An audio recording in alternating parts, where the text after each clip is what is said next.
तो एक छोटे शहर में जहाँ अपॉर्चुनिटी कम होती है, मौके कम होते हैं ज़िंदगी में कुछ करने के, कि मुझे कुछ ऐसा करना है कि नाम छप जाए।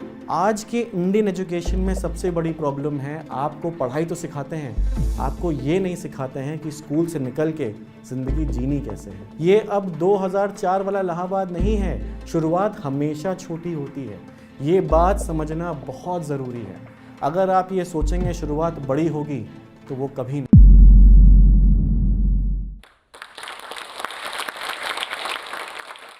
हर फैमिली में एक जनरेशन ऐसी होती है जो आने वाली अपनी आगे पूरी जनरेशन्स का कोर्स डिसाइड करती है। मेरी फैमिली में वो जनरेशन मेरी थी और मैंने किस्मत से अपनी आगे आने वाली सारी फैमिली का फ्यूचर कोर्स चेंज कर दिया। मेरा नाम रजत जायसवाल। आप देख सकते हैं मेरे यूनिफॉर्म से समझ गए होंगे कि मैं एक एयरलाइन पायलट हूँ, लेकिन मैं सिर्फ एक पायलट नहीं हूँ, मैं एक एंटरप्रेन्योर भी हूँ। मैंने एक कंपनी की स्थापना करी है जिसका नाम है वॉटरबर्गर, एक रेस्टोरेंट कंपनी है जो आज के इस पैंडेमिक के दौर में भी 13 से 14 करोड़ का टर्नओवर कर रही है। आज मैं सुनाऊंगा अपनी ज़िंदगी कहानी, कैसे मैंने एक इलाहाबाद जैसे छोटे शहर से आज से 16 साल पहले, जो कि आज का इलाहाबाद नहीं, आज से पुराना इलाहाबाद था, वहाँ से अपनी ज़िंदगी की शुरुआत करी। कैसे अपना पूरा रास्ता तय किया एक पायलट बनने के लिए और फिर एक सक्सेसफुल एंटरप्रेन्योर बनने के लिए, ताकि आप भी ये समझ पाएँ कि अपनी स्किल का कैसे इस्तेमाल करना है, कैसे एक जॉब के साथ एक बिज़नेस की स्थापना करनी है, एक सक्सेसफुल इंसान बनने के लिए, एक सक्सेसफुल बिजनेस पर्सन बनने के लिए, एक सक्सेसफुल आदमी बनने के लिए। मेरा जन्म इलाहाबाद में हुआ, मेरी पूरी फैमिली इलाहाबाद में ही है, इलाहाबाद में ही थी। पूरी बिज़नेस फैमिली है, मेरे दादा, मेरे फादर सब लोग बिज़नेस करते आए हैं। मेरी फैमिली में दूर दूर तक मेरे कज़न्स, भाई बहन सब लोग बिज़नेस करने वाले थे।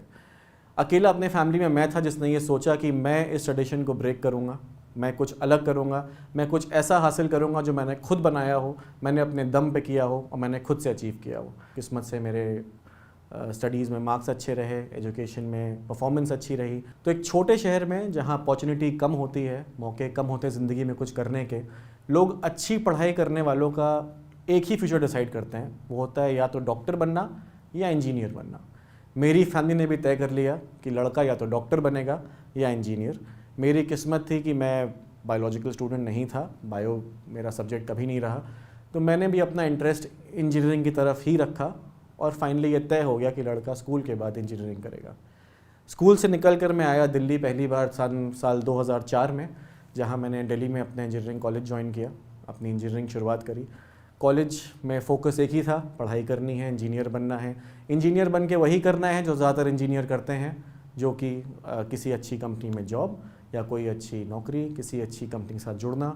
यही मेरे भी ख्वाबों में सेटल होने लग गया। बट कहीं दूर एक सपना था कि कुछ ऐसा करना है जिससे मैं अपना नाम अलग स्टैब्लिश कर पाऊँ, कुछ ऐसा कर पाऊँ जो बाकी सब वो लोग नहीं कर पाए जो मेरे शहर से आए थे। इसकी पहली शुरुआत हुई जब मैंने अपने कॉलेज के साथ साथ एक कॉल सेंटर ज्वाइन किया। एक बहुत ही छोटी सी जॉब, बट बहुत बड़े सपने और बहुत बड़ा एक्सपोजर। सुनने में बहुत मामूली लगता है कि आप एक कॉल सेंटर एम्प्लॉई हैं, आप कॉल सेंटर में कुछ बेचते हैं, बट हमारे लिए जो इलाहाबाद से आए थे 2004-2005, आपको गाड़ियाँ पिकअप करने आ रही हैं, आपको खाना पीना मिल रहा, आप एक 5 स्टार कंपनी में काम कर रहे हैं। कॉल सेंटर की ज़िंदगी वॉज ग्लैमरस, एकदम ऐसे जैसे एक सपना हो। हमने वो ज्वाइन किया, हमारी आंखें खुली थी काफ़ी दिन तक कि यार ये तो बहुत अच्छी नौकरी है, इसमें तो बहुत सारा स्कोप है और सीखने को भी मिला। एक सबसे इम्पॉर्टेंट एस्पेक्ट एक बिज़नेस करने का, सबसे इम्पॉर्टेंट स्किल होता है सेल्स। चाहे आप किसी बिज़नेस में हो, आप ज़िंदगी में कोई भी बिज़नेस करें, आप कपड़े बेचते हों, आप खाना बेचते हों, आप स्कूल चलाते हों, आपको सेल्स टीम की आवश्यकता हमेशा होगी।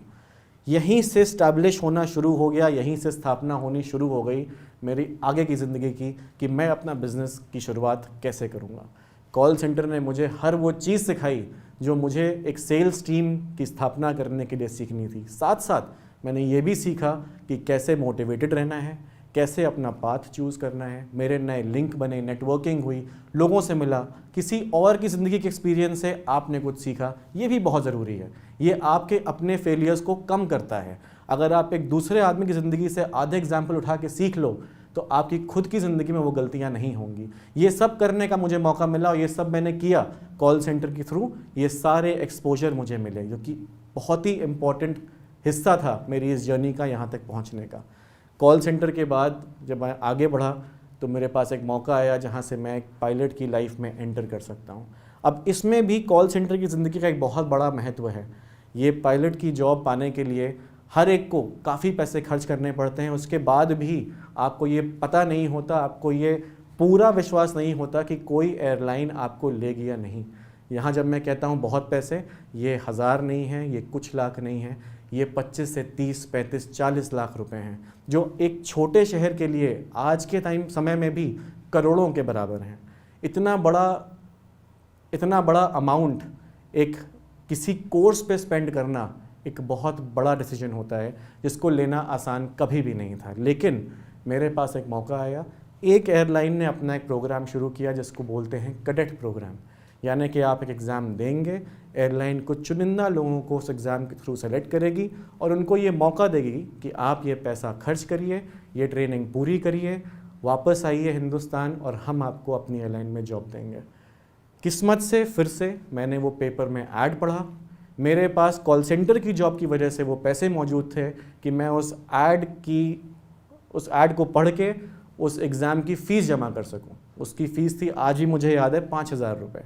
2005 में 5,000 रुपये मेरी कॉल सेंटर की आधी सैलरी थी।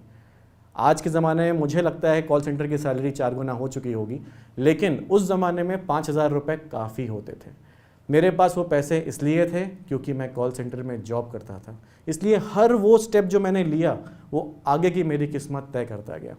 जब मैंने 5,000 रुपये की फ़ीस भरी, मैंने घर में किसी को नहीं बताया, मुझे किसी से नहीं पूछना पड़ा, मुझे किसी को नहीं बोलना पड़ा मेरे अकाउंट में पैसे डाल दो, मुझे एग्ज़ाम में फ़ीस भरनी है, क्योंकि मैं अपने पैर पे खड़ा होना शुरू हो चुका था।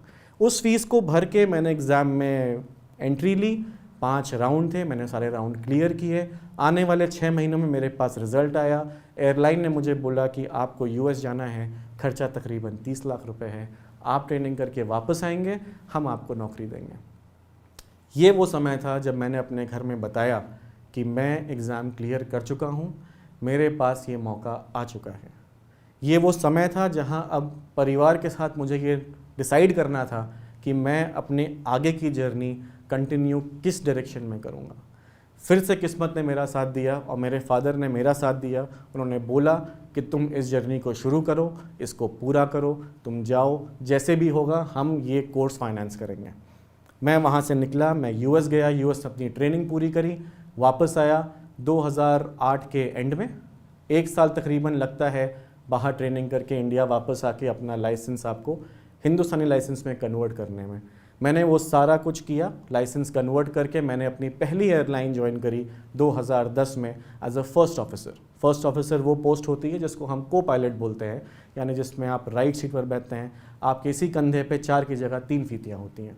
आपको रिकग्नाइज़ किया जाता है कि आप एक को पायलट हैं। एक बहुत बड़ी नौकरी, बहुत ही जिम्मेदार वाली नौकरी, बहुत ही रिस्पॉन्सिबिलिटीज़, अच्छी पे, अच्छी इज़्ज़त, अच्छी ज़िंदगी।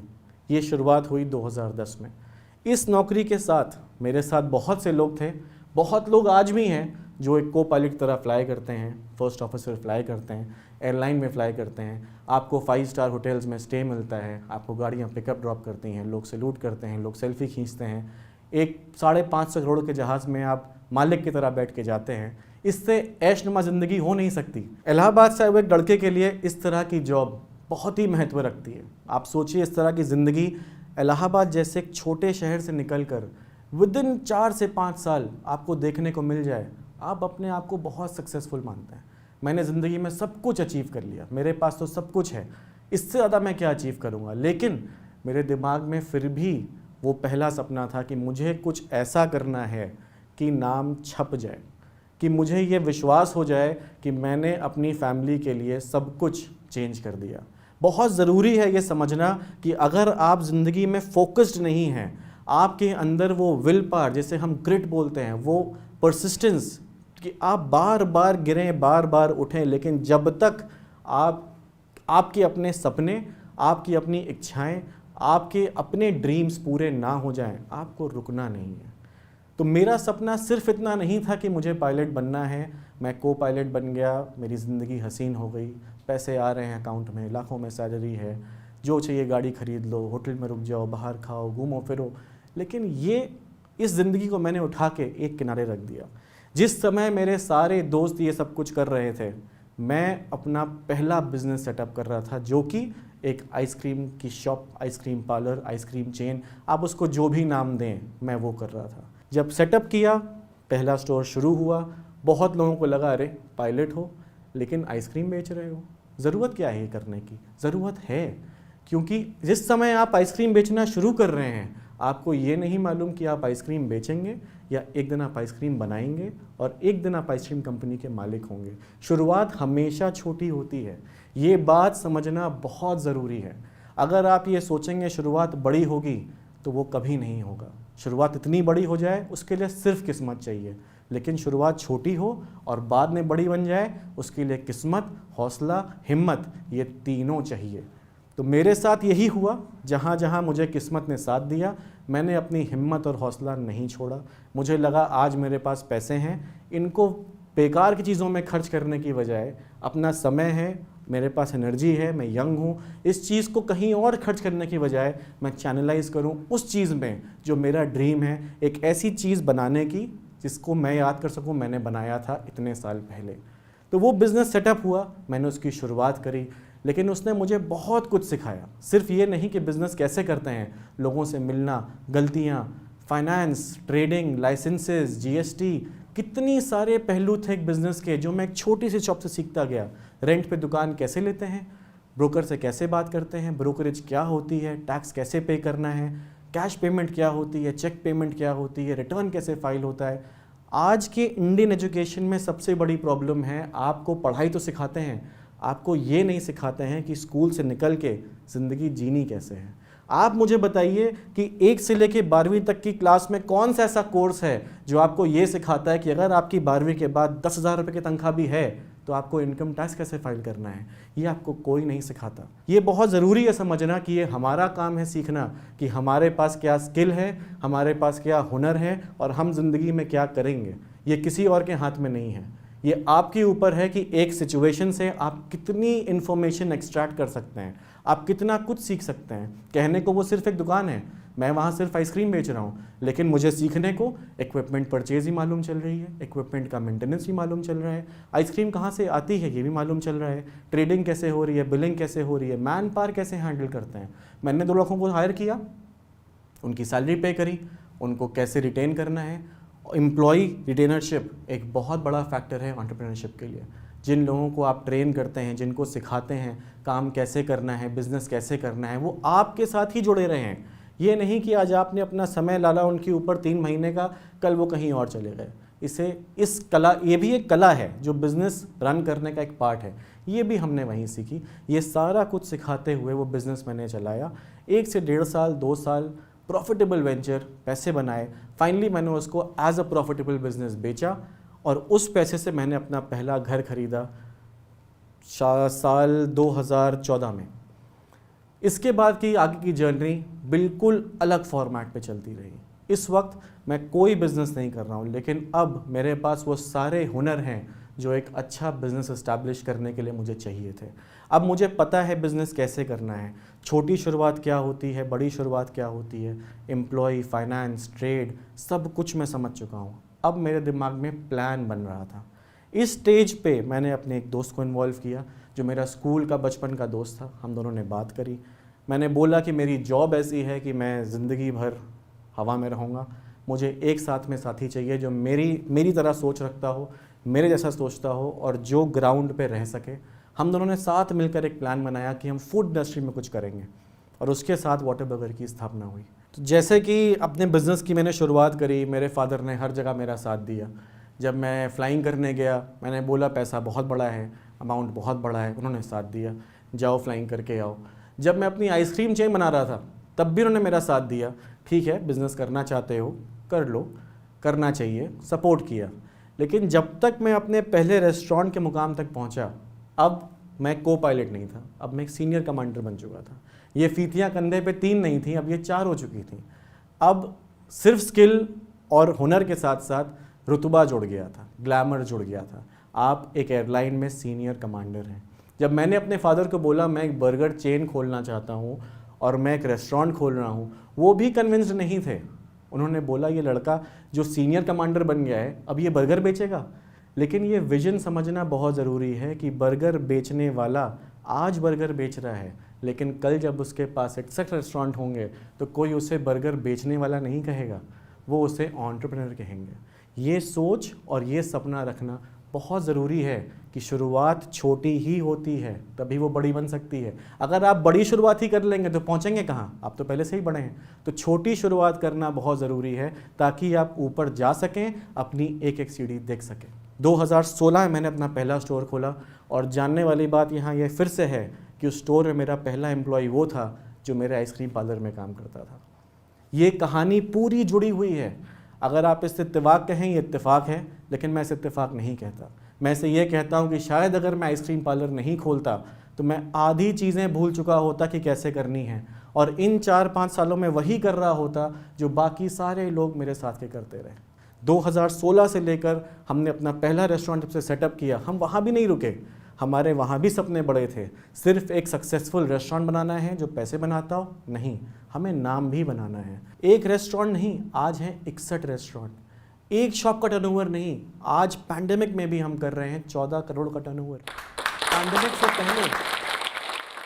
पैंडेमिक से पहले हमने टर्नओवर किया है 40 करोड़ का। कंपनी की कैपेबिलिटी इतनी है। हम यहाँ तक कैसे पहुँचे? किस्मत पे नहीं। किस्मत आपकी किस्मत नहीं लिखती। किस्मत उन लोगों की होती है जिनके पास हौसला और जिनके पास हुनर होता है। हुनर यानी स्किल अगर आपके पास नहीं है तो हौसला भी क्या कर पाएगा? तो हौसला रख के अपनी स्किल पॉलिश करना बहुत ज़रूरी है। ये जानना बहुत ज़रूरी है कि कैसे अपने स्किल्स को अपनी जॉब के बाहर, अपने रोज़मर्रा की ज़िंदगी के बाहर आप कैसे इस्तेमाल कर सकते हैं। हर स्किल का एक महत्व है। उस स्किल को आप इस्तेमाल कैसे करेंगे ये आप पे निर्भर करता है। ये सिखाने के लिए आपके पास कोई नहीं आएगा, ये आपको खुद करना पड़ेगा।